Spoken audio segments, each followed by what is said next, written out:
Welcome to the January 2020 edition of Beef Monthly. In this month's headline news, we'll provide updates on foreign trade as well as current and upcoming legislative issues from Washington and the new Animal Ag Alliance Information Resource Center. In Consumer Focus, we'll be talking with Dr. Stacy Zelli, Extension Meat Science Specialist, about steak selection. In Producer Focus, we'll be talking with Jeff Sherfield, an Indiana Beef Cattle Association Board of Director. In Timely Production and Management Tips, Matt Clays will be talking about winter management concerns and the upcoming calving season. In the Ask Dr. Ron segment, we'll be talking about using protein tubs to meet cow requirements. And in the Beef Congress wrap-up, Matt Clays and Barry Wessner will talk about that. In upcoming events, we have the Indiana Beef Cattle Convention, National Cattlemen's Convention, Small Farms Conference, and the Indiana Forage Council annual meeting. I'm Dr. Ron Lemonager, Beef Extension Specialist at Purdue University.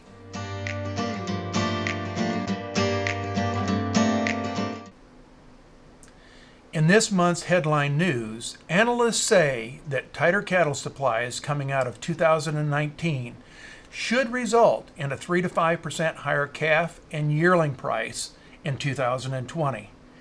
With the challenging weather that we saw in 2019, through November, year over year, we saw a 7% more heifers and 3% more cows slaughtered compared to the same time frame in 2018.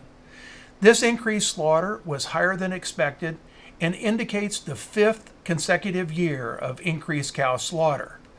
This, coupled with optimism that feed costs will be supportive of feeder calf prices entering the feedlot, anticipation that international trade will hold its own if not improve, an expected reduction in beef imports, and a strong global demand for animal protein should be positive for cattle prices in 2020. The signing of Phase 1 trade deal with China was signed on Wednesday, January 15th. The trade agreement includes significant components of change to technology issues, intellectual property issues, and the purchase of $50 billion worth of agricultural commodities. Analysts, however, are concerned that the African swine fever challenges in China and strong competition from Brazil could lower soybean exports, and that corn exports may be pressured by the suspension of the Chinese plan to implement the E10 ethanol mandate. Walmart has entered the beef business by creating a supply chain and opening a new meat processing facility in Georgia last week. The facility is committed to supplying an all-natural, no-hormone, Black Angus beef product to 500 retail stores in the Southeast. The supply chain starts with genetics and feeding in Texas, slaughter in Kansas, and further processing in Georgia. In a related issue, the Animal Ag Alliance has a new website and update resources to celebrate the beginning of the new decade. The mission of the Alliance is to bridge the communication gap between farm and fork. The website features resources to help farmers, ranchers, veterinarians, and supporters of the industry to engage in any and all conversations about animal agriculture. Issues such as animal welfare, antibiotic use, sustainability, nutrition, and animal rights activism are covered in the website. One of the website's updated resources is the Animal Rights Group's web that details how these groups are connected through funding, project collaboration, and flow of staff and volunteers. These resources can be found at a website listed in the show notes below this video. As part of the USDA commitment to ensure fair and competitive markets for livestock, the USDA Agricultural Marketing Service, or AMS, published in the Federal Register a new proposed rule specifying 4 criteria the agency would consider when determining whether an undue or unreasonable preference or advantage has occurred in violation of the Packers and Stockyards Act. Public comment on the proposed rule is available until March 13th, 2020. Comments can be submitted at the website below this video. USDA's NRCS is accepting proposals for conservation grants.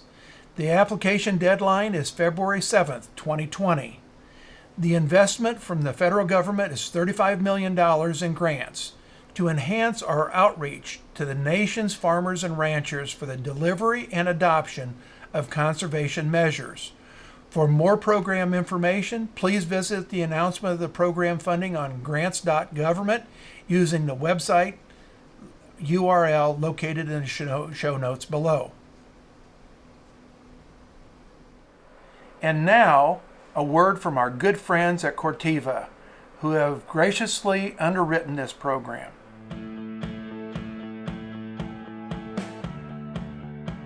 Your land is more than a business.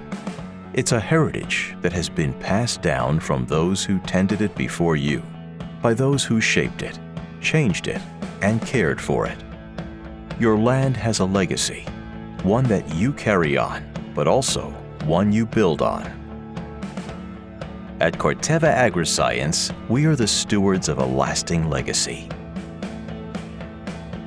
We have a responsibility to Dow AgroSciences, to maintain the relationships and trust they built, and to build upon those foundations. To help you care for your land, to provide innovations that help you protect the hard work and investment you've poured into it. To help you build a legacy that can be passed on for generations to come. Corteva Agriscience.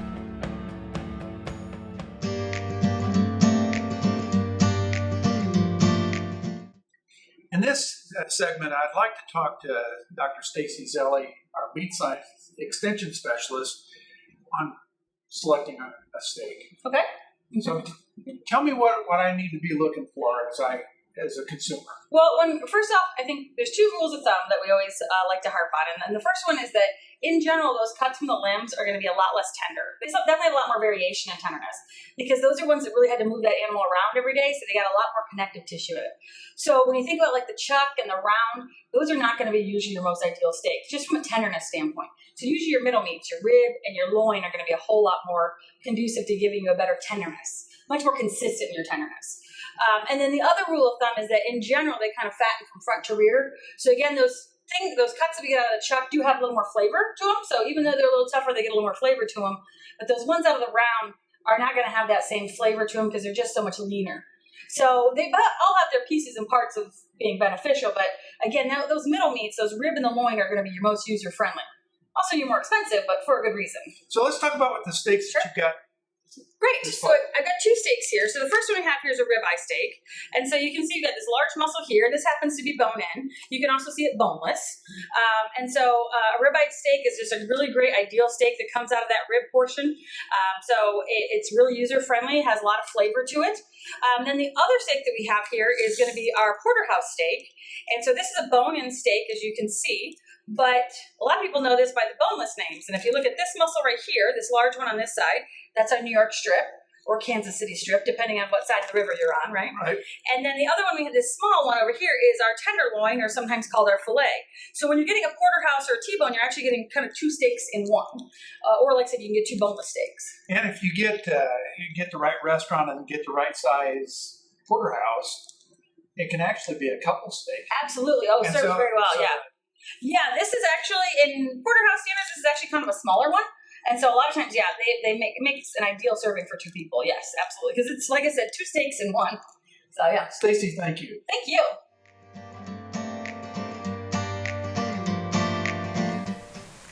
We have Jeff Sherfield from Spencer, Indiana, joining us this month on Producer Focus. Jeff, welcome. Thank you, Ron. Hey, tell us a little bit about your operation. Well, my operation is probably about what the average is nationally. We run about 35 cows. Half our herd is Angus. was in the Angus business for many, many years. And then once my daughter got out of the show business, and we kind of have some commercial cows as well, put up about 100 acres of hay every year. So that pretty much describes my small beef operation. You're also a member of the Indiana Beef Cattle Association, a board of director from, I think, Region 5. That's correct. And so tell us a little bit about how you view the value of the Indiana Beef Cattle Association membership. Well, you know, Ron, it first started off with my own kids showing cattle. So with membership, you know, my kids got to participate in Hoosier Beef Congress, etc. So that was a big thing for us. But then once they got out of it and I became a director, you know, the Beef Cattle Association, I really didn't fully understand what they did, but just a year and a half ago, we had a fencing law situation come up in a neighboring county. Probably my individual influence wouldn't have had much impact, but was able to call the Beef Cattle Association office, and the people up here went to the legislatures, and that was a big benefit. So they were doing things that I as an individual couldn't do. They have a tremendous voice with a membership base that they can speak as one voice with multiple members, and it's pretty powerful from a lobbying perspective and that kind of thing. So correct. And then I might want to add that you know, with the scholarships that we give, and I'm chairman of the scholarship committee, and with those funds that we're able to give to those kids in college, and while it may not be a benefit to the individual producer out there, it does help those families that are lucky enough to receive those scholarships. you bet. Jeff, thank you so much for joining us. It's been a pleasure. Thanks, Ron.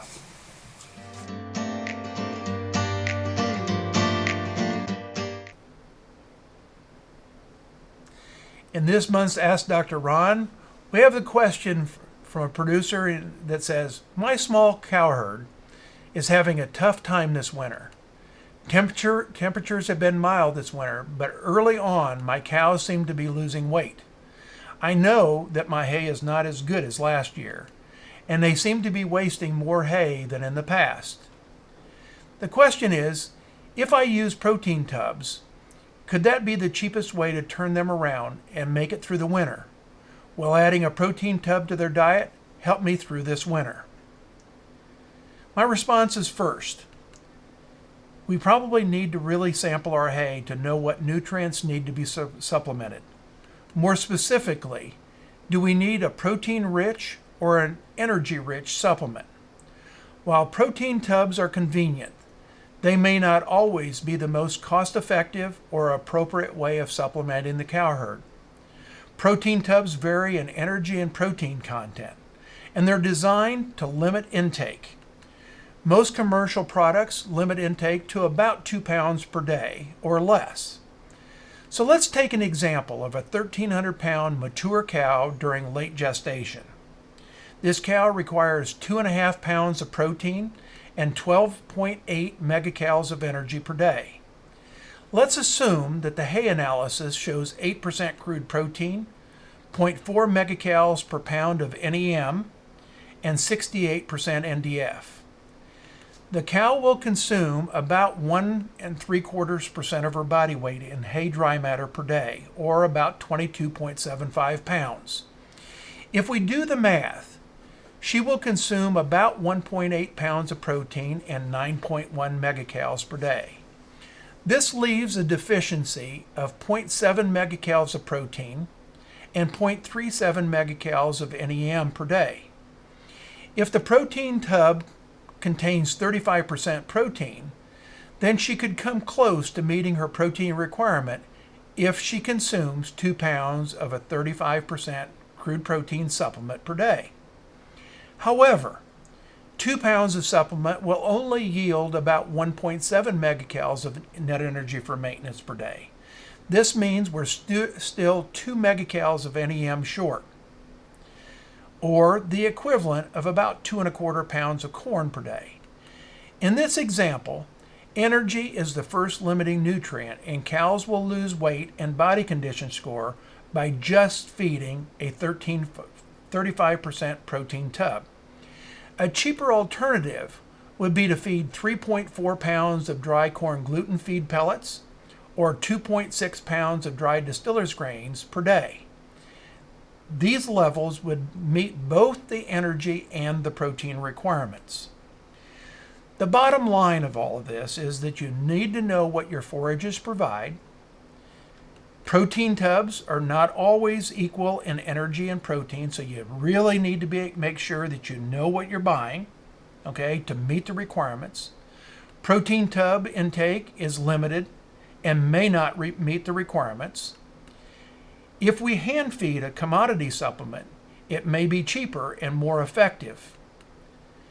Waste due to sorting is higher on low quality hay, and we need to be aware of that. That means that we need to look at our inventory and account for that wastage. And if you're going to hand feed, good bunk management is really necessary so that all animals get what they need. This may require that you sort cows into feeding groups so that competition at the feed bunk is minimized.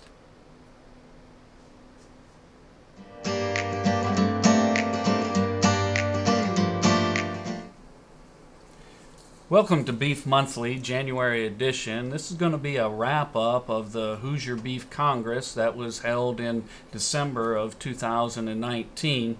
And with us is Barry Wessner, co-chairman of the Hoosier Beef Congress. Thanks for being here, Barry, to kind of wrap up what a premier event the Hoosier Beef Congress is. First of all, number of exhibitors and cattle exhibited, where the numbers just seem to hang right in there. What did those look like? They looked really good, Matt. This was the 33rd Hoosier Beef Congress, and I'd like to tell you there was in excess of 700 exhibitors, 1,248 paid entries. Good set of cattle and a number of exhibitors there, all You working, bet. and the quality of the cattle was really good. I thought that the depth was really good throughout the shows, and probably more impressive to me was the young people and their showmanship skills. We had a huge showmanship division this year at the Hoosier Beef Congress. You bet. My numbers say 614 head of young exhibitors went through the ring for showmanship, starting there on Friday evening and then concluding on Saturday morning. And you're right, it was very, very competitive. And they had 4 different divisions within that showmanship, Yep, that's right? correct. Novice, junior, intermediate, and senior. And then they crown a supreme champion there towards the end. You'd be correct. Also on Saturday, Friday, I guess, and Saturday, the shows for the sale cattle was on, and Mr. Smith sorted those cattle, sale cattle, and the sales were on Saturday. How were the numbers there? But they were good. Just a quick reminder on that subject that, participation in these breed sales is one of the benefits of being an IBCA member and 2 members of IBCA. And again, well attended this year. We had over 50 head in the breed sales and 31 head in the all-star steer and heifer sales. So very good gross on those cattle. Very well attended event again. Yeah. And all those junior exhibitors and those families are IBCA members as well. You bet. And the neat thing about that is every year we try to recognize those first-year exhibitors. How many rookie exhibitors did we have? We don't really track them necessarily as rookies anymore, but based on their birth dates and ages, Greg came up with the fact that we had somewhere around 45 to 50 first-year exhibitors at the Hoosier Beef Congress this year. That's good. So the program continues You bet. to evolve, and those young people are continuing to come into the good educational program of having livestock. One thing that we do every year is the stalling auction, and raise quite a bit of money through that stalling auction. Can you tell us how that money's getting utilized? You bet. We had that stalling auction there again in late November. And I'm happy to report we raised over $45,000 through the stall auction. So excellent event. And to recap what we said there in our earlier segment, Hoosier Beef Congress will keep half that money for our operating expenses, and the other half of it will be used for youth scholarship opportunities here in the state of Indiana. Through the IBCA. Through IBCA, Yeah. You bet. Now, all the people that go through the ring and those families are IBCA members, and we sure encourage them to to stay active in the IBCA. We've got the IBCA convention coming up. You want to tell us a little bit about that? Yeah, just a good array of activities there. It'll be on January 25th there at, the Sheraton Northeast over there by the pyramids. In Indianapolis. Change the location. If you want to get on the Indiana Beef Cattle Association's website, there's a detailed explanation of their events that are happening there. Some great speakers.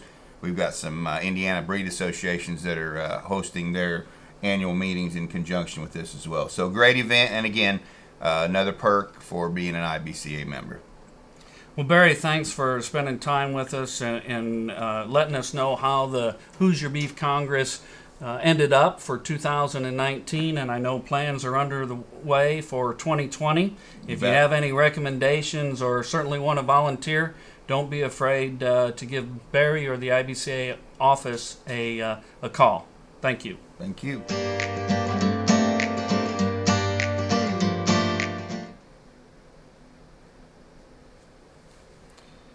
Welcome to Beef Monthly and the January Beef Management Tips section. First of all, for January, we're thinking about calving cows, or the thought process is calving cows in March. So in January, we sure need to evaluate our lice control program. Make sure you check with your veterinarian to see which product works best within your area. We also need to think about feeding our cows to a good body condition score, a 5 to a 7 range, and ideally more of a 5 to 6. Thin cows would be in that 3 or 4 body condition score range. We should be 30 to 60, 90 days out, make sure that we've got enough energy within that diet to get them to that 5, 6 body condition score would be really good. Now, to do that, we have to test our forages. If you haven't done that yet, make sure that you test your forages and see how much energy and possible protein is going to be needed within that diet. Need to think about feeding vitamin A if it's not in your mineral pack. And last year we had a little bit of a shortage in terms of vitamin A, so make sure you check your mineral and that the vitamin A amount within that mineral is going to meet the requirements for your cow herd.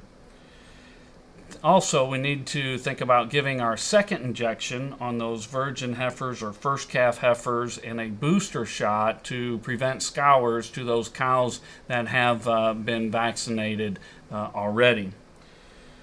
Also, I know this time of year, even though we haven't had the cold, wet weather like we normally do in January, we need to think about providing a windbreak for those cattle, and we need to really consider maybe feeding them a little bit more. For every 10 degrees that the temperature drops down below 30 degrees and the cows are dry, we need to probably add an additional 10% to what we're feeding them. Now, if it's wet and really cold and windy out, we can have an increase in the nutrient requirement as much as 30% when the temperature is right at or above 30 degrees. We need to consider moving those heifers to your calving paddock, and we'd like for you to calve those heifers 25 to 30 days ahead of the mature cows. Give them a little bit extra attention, as this is a first-time experience for those girls. Consider feeding late in the day so that you can promote daytime calving. Also, depending on when you think you're going to go to grass, this might be a good time to start feeding a high mag mineral. And as this cold weather comes in, it's a good idea to check your waters and make sure that those heating units are working properly. Now, to prepare for calving season, there's a number of things that I'm sure you know that you need to gather up. First of all, make sure that you've got your ear tags for your calf identification ready to go. Second, we need to think about vitamin A, vitamin E, selenium shots, or when processing those calves when they get here, and possibly a clostridial or blackleg vaccine would be needed. And I would suggest that you really need to consult your herd health professional, your veterinarian, to see if there's anything else that you may need to be doing. Iodine dip or Nolvasan for those navels is somewhat of a controversial issue. If you're going to be using iodine, tincture iodine would be best. Dr. Horstman says that if you're dipping navels and you're not having any problem, then continue doing it. If you're not dipping navels and you're not having a problem, then probably continue doing that. There is some controversy about it because some have suggested that we need to put the iodine into that navel on the inside or the Nolvasan, and there is some different schools of thought there. Here again, consult your veterinarian. Frozen bovine colostrum is another thing that you need to think about gathering up and having on hand. Here in Indiana, dairies are not as prevalent as what they used to be, and the prevalence of yonis is maybe a little bit higher in our dairy population. So frozen colostrum from those dairies, make sure that you're getting that from a dairy that is low or does not have Johne's disease in that operation. There's also some milk replacers that can be used as long as the immunoglobulin portion is above 100. Sometimes those can be used as a colostrum supplement. Electrolyte solutions are also good to have on hand in case calves start to scour and become dehydrated. Antibiotics to treat any possible scours or respiratory disease are good to have on hand as well. And here again, your veterinarian relationship is one that's really important. You need to talk to that herd health professional. If you haven't necessarily used bulls that are of lower calving ease or responsible breeding decisions, you sure want to have calf pulling equipment on hand. Also, if you're going to castrate early, make sure that you have that equipment available to process those calves shortly after birth. And then if you haven't used a bull that is homozygous polled and you have horned calves, some may want to treat those cattle somewhat early. So whatever technique you're wanting to use, make sure that equipment is available and in working order. That's your January beef management tips. Thank you.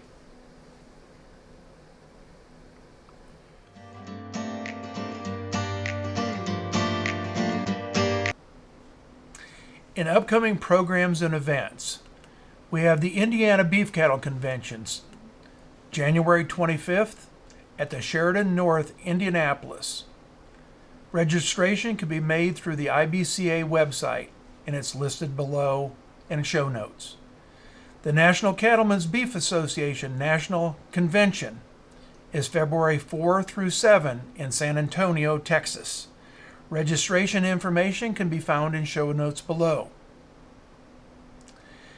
Natural Resource and Conservation Service has released notification of conservation collaboration grants that are due on February 7th. This is a 50% cost share grant program to improve, restore, or maintain natural resources. For more information on how you might benefit, please visit your local NRC office for eligibility and program requirements. The Indiana Small Farms Conference will be held at the Hendricks County Fairgrounds in Danville, Indiana on March 5 to 7. Registration information can be found in show notes below this video. On February 27th, the Indiana Forage Council annual meeting and seminar is open to the public. It will be held at Purdue University's Daniel Turfgrass Research and Diagnostic Center, just west of campus in West Lafayette, Indiana. The meeting starts at 4:30, with a meal and fellowship followed at 6, and a seminar at 7 o'clock. For more information, visit show notes below. Please join us again on the third Friday of each month for a new edition of Beef Monthly. An audio version of these programs is also available on the more popular sites where you might download podcasts.